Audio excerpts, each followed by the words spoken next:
Halo teman-teman dan pada materi sekarang ini kita akan mencoba input system ya teman-teman ya. Sistem input baru sehingga kita bisa menekan ke kiri, ke kanan atau ke atas gitu teman-teman. Atau ke bawah gitu. Nah, kita ngecetak ya, kita akan nyetak ya ke, di layar min 1 ke 1 ya di X dan Y axis ya teman-teman ya, di sumbu X dan Y gitu teman-teman. Jadi untuk memasukin pengontrolnya kita gitu, saya akan beralih ke manajer paket gitu ya, package manager gitu teman-teman. Dan ya, memastikan saya menggunakan Unity Registry gitu teman-teman. Saya akan meng-searching ya untuk input system teman-teman.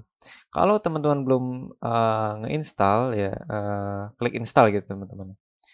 Oke. Nah, ya, kita baik-baik aja dengan semua hal itu dan itu akan nyebabin Unity ngelakukan boot ulang gitu. Nah, itu mulai ulang sendiri gitu dan ngelanjutinnya gitu teman-teman, setup prosesnya. Oke, nah di input system ya, first step teman-teman. Klik pemainnya teman-teman, terus tambahin komponen input player input teman-teman ya. Oke, apa yang akan kita lakukan di sini? Apa yang ingin kita cari di sini? eh Kenapa kita mempunyai semua em, ini ya? Jadi ada di sini sekarang ini ada banyak banget kata ya di layar saya kayak gini teman-teman ya. Jadi izinin saya ngacak-ngacak sedikit, oke? Nah, hal yang pertama kali ingin kita lakukan adalah membuat action ya teman-teman ya. Nah, lalu klik itu ya, itu akan bertanya gitu, di mana Anda ingin menyimpannya gitu teman-teman ya. Praktek gitu ya, seperti yang saya bilang. Oke, sebelumnya teman-teman kita udah belajar ya soal sebelumnya tuh di ininya di snowboarder itu kita udah banyak banget ya bikin bikin follow kamera, edge collider gitu segala macem gitu ya. Nah, dan saya harap semoga teman-teman ke depannya ini ya cukup paham lah ya dengan ininya ya em, dengan materi yang sebelumnya nanti kita bahas gitu ya teman-teman ya. Oke, sip. Jadi gini teman-teman ya, sebelum kita masuk ya ke obstacle course, em, kalau teman-teman udah nonton sebelum-sebelumnya ya, yang materi sebelumnya, insya Allah ini akan menjadi lebih mudah ya. Soalnya di materi sebelumnya itu kita juga lebih banyak ngomongin soal ya kita sebutnya kayak teori gitu ya segala macam gitu. Tapi saya juga sembari dengan saya selingin dengan ini teman-teman dengan apa tuh sebenarnya? Dengan prakteknya juga ya. Jadinya teman-teman bisa cukup paham gitu ya segala macam gitu ya. Oke. Sip. Untuk Unity yang sekarang saya pakai juga masih pakai yang 2021 teman-teman ya. Jadi jangan terlalu khawatir, nggak perlu ganti apa-apa ya, masih pakai yang sama gitu teman ya. Oke. Sip.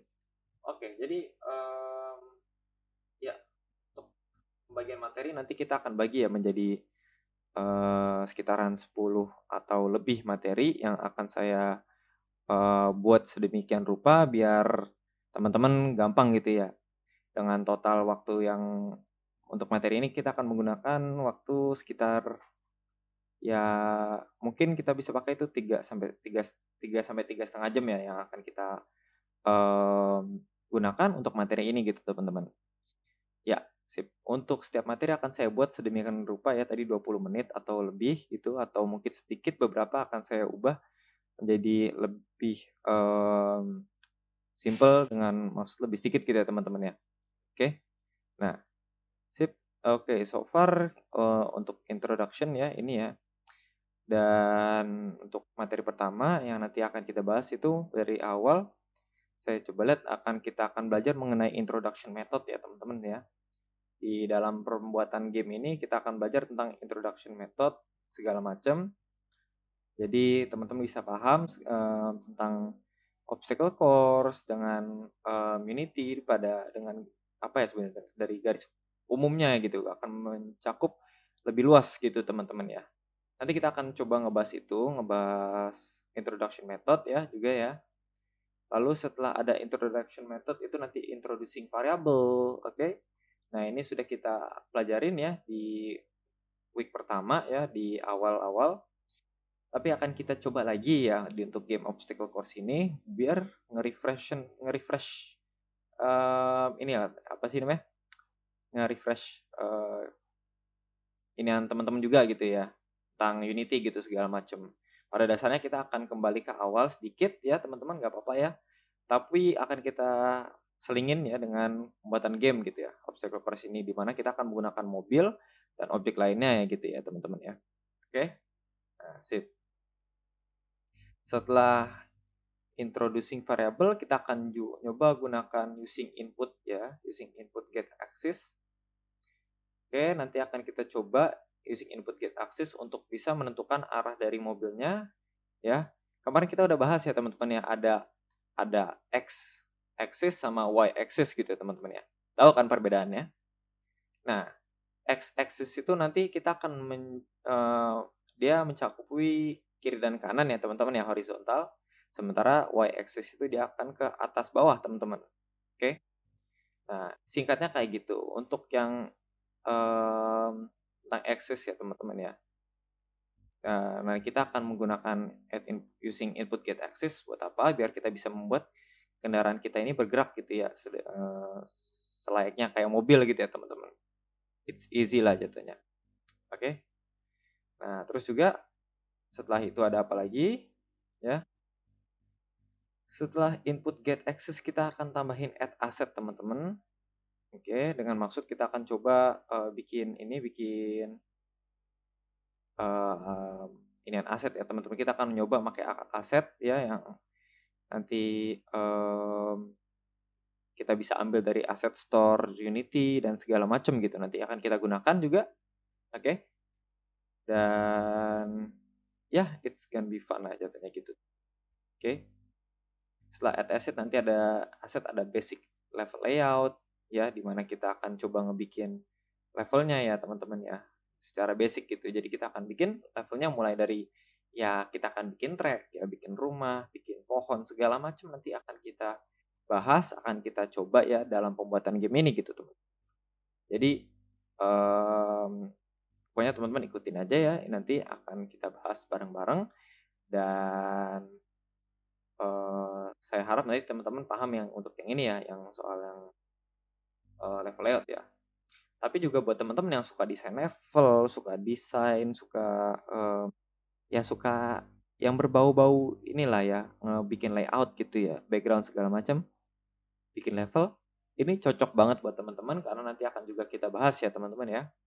Buat sedikit pendahuluan ya biar nanti nggak kaget juga gitu loh teman-teman.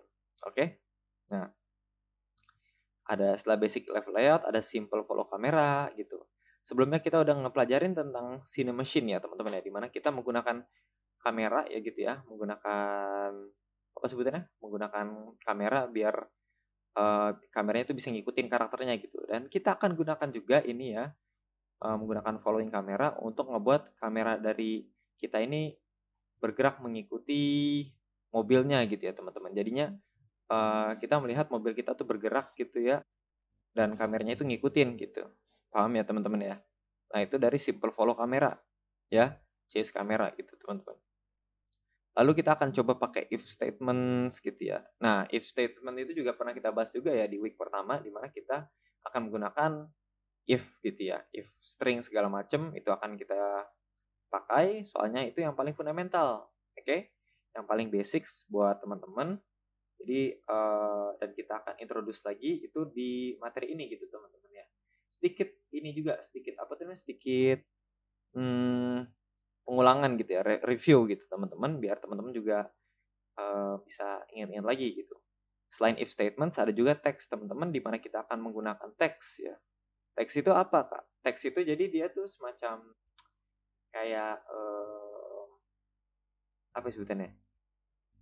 Kayak semacam layer gitu segala macam dalam Unity gitu ya. Teks itu jadi buat nentuin mana posisi atau lokasi atau letak dari sprite yang ada di Unity teman-teman. Nah, itu akan kita menggunakan teks gitu ya teman-teman ya. Nah, itu nanti akan diselingin dengan if statement juga teman-teman. Lalu kita akan coba ngebuat how to destroy object gitu ya. Apa sih obstacle course kalau nggak ada objek yang destroy gitu ya, yang hancur gitu. Akan kita bahas juga how to destroy object gitu ya. Soalnya biar gamenya lebih seru gitu, lebih fun gitu, lebih menyenangkan, kita akan menggunakan juga, kita akan pelajari how to destroy object gitu ya teman-teman ya. Oke. Nah, selain how to destroy object, yang ketiga lalu terakhir yang kedua tuh setelah itu ada how to get komponen ya teman-teman ya. Kita akan nambah-nambahkan komponen, mencari komponen segala macam gitu yang akan kita bahas gitu juga. Dan terakhir ada boost and bumps ya. Karena kita gamenya berbasis mobil-mobilan gitu, pastinya akan lebih cocok kalau ada boost, ada apa sih sebenarnya di intro lah, ada eee, turbo segala macam. Nah, ini nanti akan kita gunakan juga ya, dan juga ada bumps, ada penghalang gitu ya, roadblock segala macam akan juga kita tambahkan gitu, teman-teman. Jadi gimana? Menarik banget kan? Nah, ini adalah materi yang akan kita coba bahas ya tentang obstacle course ini. Sistem yang lama dan sistem yang baru. Oke. Nah, dan kita akan ngegunain dua sistem ini dalam kursus ini ya teman-teman ya. Dalam project ini maksudnya teman-teman ya. Oke. Nah, tapi dalam proyek kali ini saya akan gunain sistem yang lama karena menurut saya pribadi jadi sistem yang lama ini jauh lebih mudah ya untuk dipahami ya teman-teman. Dan em, ya soalnya mungkin saya lebih familiar gitu dengan sistem yang lama ini. Namun kita akan gunain sistem yang baru nanti di video kedepannya teman-teman ya. Jadi mari kita ngeliat prosesnya. Oke.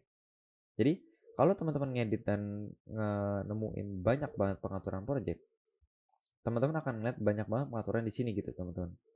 Salah satunya adalah manager input gitu. Jadi mungkin teman-teman udah nutup ya aksesnya ya, sumbunya ini ya. Oke. Jadi input manager access dan access merupakan bentuk jamak gitu dari kata access yang pada dasarnya berarti satu gitu. Dari satu sisi sesuatu ke sisi lain dari sesuatu gitu. Dari misalkan kiri, kanan atau atas bawah teman-teman. Oke. Jadi itu adalah sumbu dari ya coba katakanlah 0 ke 1 atau minus gitu. Minus 1 ke plus gitu.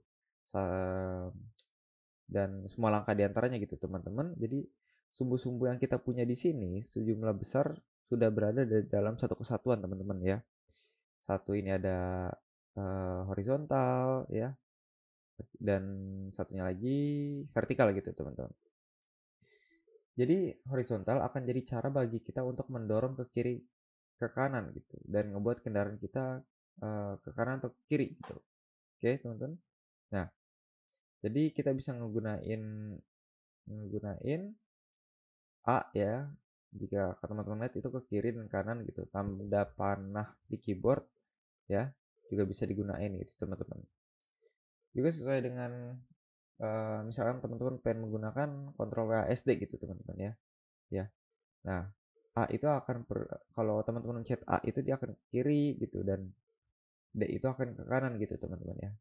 Dan ada beberapa pengaturan lain ya yang nyertain gitu. Tapi sebagian besar saya akan ninggalinnya gitu. Saya nggak akan menggunakannya. Sebagai default ya teman-teman, saya hanya mengetahui bahwa kita perlu mengetahui nama horizontal ya, dan itu akan berkorespondasi dengan kiri dan kanan gitu ya juga, dan juga vertikal gitu teman-teman ya untuk yang horizontal ini gitu.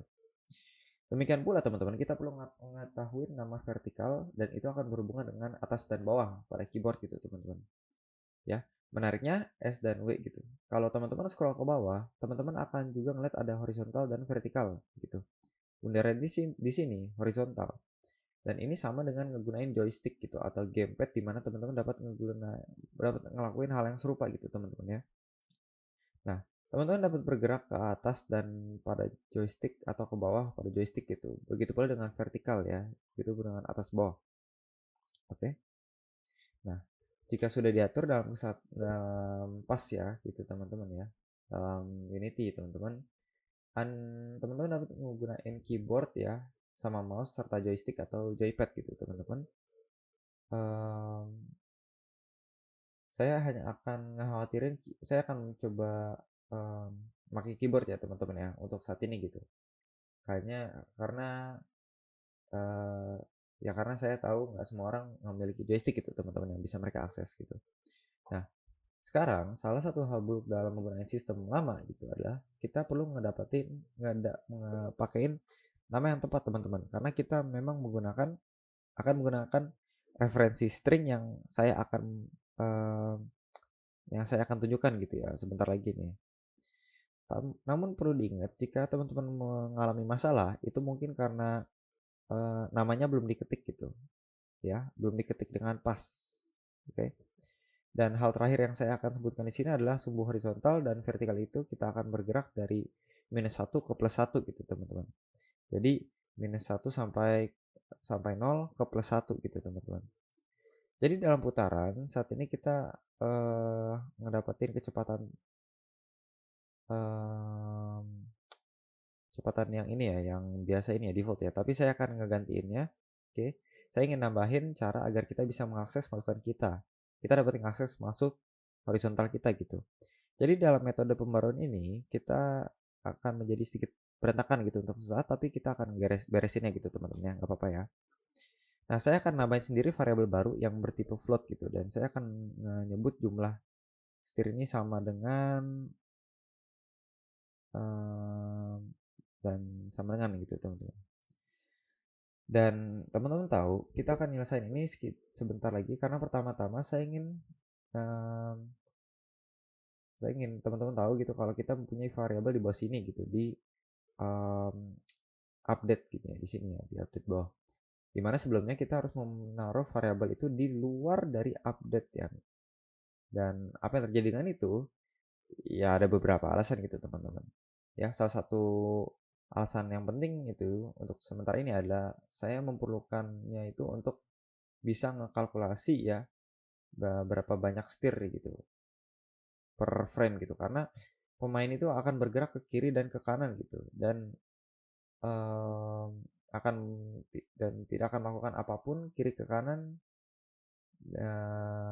Jadi saya perlu memilikinya dalam update gitu yang akan kita kalkulasikan gitu ya. Oke, berapa jumlah ininya gitu. Jadi berapa banyak steering ya dalam setiap frame, dimana sebelumnya ya variabel yang lain gitu. Saya hanya perlu mengetahui bahwa di awal itu di saat saya ketik play gitu dan saya nggak menggantikannya setiap frame gitu teman-teman ya. Karena ini update gitu teman-teman, bukan start. Oke. Nah, saya tidak perlu apa nih sebutannya? Saya tidak tidak perlu menaruhnya ini di update gitu teman-teman ya. Jadi itu adalah salah satu alasan mengapa saya akan memasukkan variabel saya itu ke pembaruan karena memang diperluin gitu teman-teman. Oke. Nah, oke. Jadi di sini saya akan menggunakan sebuah metode ya teman-teman ya. Uh, Mari kita coba bilang let's say transform ya gitu ya, transformasi gitu ya, rotate gitu. Dan itu kita panggil sebuah metode teman-teman. Jadi saya akan mengakses input ya, dan ini adalah hal yang berkaitan dengan input gitu teman-teman ya. Jadi input dot ya, apa yang perlu kita lakukan ya untuk mengakses input class gitu teman-teman. Ada beberapa hal yang di sini ya yang akan kita akses gitu ya, dan kita akan mengaksesnya di beberapa yang partikular gitu teman-teman ya. Nah, akses mana yang kita akan tambahkan ya, dan mana akan kita tambahin string reference ya gitu teman-teman. Dan string reference itu agak sedikit ribet ya teman-teman ya, karena itu kadang-kala akan menjadi kita uh, karena kita perlu berhati-hati gitu di sini gitu teman-teman ya. Oke, jadi kita perlu menambahkan horizontal dan memastikan teman-teman mengetiknya persis seperti yang saya lakukan di sana gitu. Atau kita bisa kembali ke pengaturan project edit gitu ya teman-teman, lalu klik dua kali horizontal itu pada kontrol ya, lihat salinannya lalu masuk kembali gitu teman-teman ya ke kode teman-teman, terus di copy paste aja gitu langsung di sini gitu. Jadi begitulah cara teman-teman mastiin agar teman-teman tidak nggak ngacauinnya gitu. Dan kemudian titik koma ya titik koma akhir ya sebagai ininya ya sebagai em, akhirnya gitu teman-teman ya. Jadi kita akan nambahin ini sebentar lagi gitu. Jadi alih-alih kecepatannya saya akan nambahin jumlahnya di sini gitu dan lihat apa yang terjadi gitu. Jadi kita akan mengupdate ini sebentar lagi ya. Saya hanya ingin memulai em, apa yang kita punya jumlah setirnya gitu. Pada dasarnya em, kayak apa yang didorong sama pemainnya itu gitu tersebut ya. Dari -1 ke +1 pada panah kiri dan kanan ya. Dan kita akan nyimpan gitu ya lompatan itu ya ke Unity-nya itu gitu. Sekarang kita klik play ya teman-teman ya. Dan kita harus memiliki kontrol pertama pada game kita gitu teman-teman. Klik untuk kiri dan kanan gitu teman-teman. Hal yang saya perhatikan dari belakang dan ke depan itu memang mundur, tapi sebenarnya itu berhasil ya, berhasil nggak terlalu buruk gitu teman-teman. Jadi saya keluar dari play mode ya teman-teman ya. Terus kita pergi ke sini, kita coba cek. Saya ingin melihat sebaliknya. Jadi daripada kita menyebutkan jumlah setir, saya hanya mengatakan jumlah setir negatif teman-teman. Sebenarnya saya akan ngambil pen tool dan buru-buru gambar draw yang draw di layer ini ya. Jadi itu akan masuk akal gitu teman-teman. Jadi kita akan bicara tentang jumlah setir ya, setir amount ya teman-teman ya. Dan jika kita memiliki nilai minus gitu, satu yang berarti ke kiri dan ditambah satu berarti ke kanan, maka 0 itu adalah nggak ngapa-ngapain gitu teman-teman. Nggak melakukan. Jadi kiri ini dan panah kiri ini dan panah di kanan ini, jika kita menekan panah kiri ke bawah, kita akan mendapatkan nilai -1 gitu teman-teman ya. Namun saat ini hal itu membuat kami berputar ke arah yang salah. Oke teman-teman. Jadi ini kita basic math aja ya, basic math aja ya. Kita bilang -1, minus itu sebenarnya sama dengan +1 gitu ya. Minus 1 gitu dan sama dengannya kalau ditambah 1 gitu teman-teman. Dan di sini kita kalau tambahin minusnya aja, maka minus +1 gitu akan sama dengan -1 gitu teman-teman.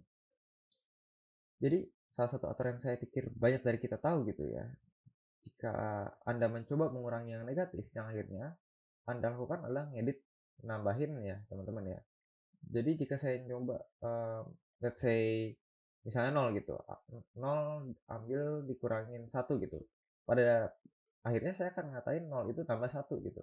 Karena ketika Anda menghilangkan minus, Anda akhirnya menambahkan, dan jika itu kurang cocok untuk Anda, maka Anda bisa melihatnya dari sudut pandang nambahin minus gitu ya teman-teman ya, melakukan hal lain gitu. Oke. Ya begitulah maksudnya ya teman-teman ya. Oke. Jadi kita masukkan kecepatan kita mungkin steer speed ya di sini ya yang kita punya gitu ya, tapi kita harus menggantinya gitu. Dan sekarang inspektor itu akan mengalihkan ya, akan dikalikan dengan jumlah horizontal, dan kita akan nambahin itu gitu teman-teman sebagai rotation value gitu ya di sini. Oke, sekarang kita kembali ke Unity dan mari kita cek ya teman-teman ya. Saya akan mencet ya play di sini gitu teman-teman. Mari kita lihat jawaban yang dipilih gitu teman-teman. Dan setelah kita memilih sebuah jawaban ya, kita ingin mempersingkat waktunya dan memasukin ke kondisi berikutnya teman-teman. Jadi tepat di bawah kita dapat mengatakan pengatur waktu itu batalkan gitu ya, pengatur waktunya gitu teman-teman ya, timer gitu. Jadi mari kita kembali ya, kita simpan dulu skripnya, kita kembali ke Unity gitu teman-teman. Dan untuk testing ya, saya akan mempersingkat waktu saya gitu. Jadi saya akan setel mungkin 15 detik gitu dan 5 detik gitu teman-teman. Dan jika kita ngelanjutin ya teman-teman ya, hit play ya, kita akan dapat ya melihat bahwasan pengatur waktu kita nih, timer kita ini terus berjalan dengan baik gitu teman-teman.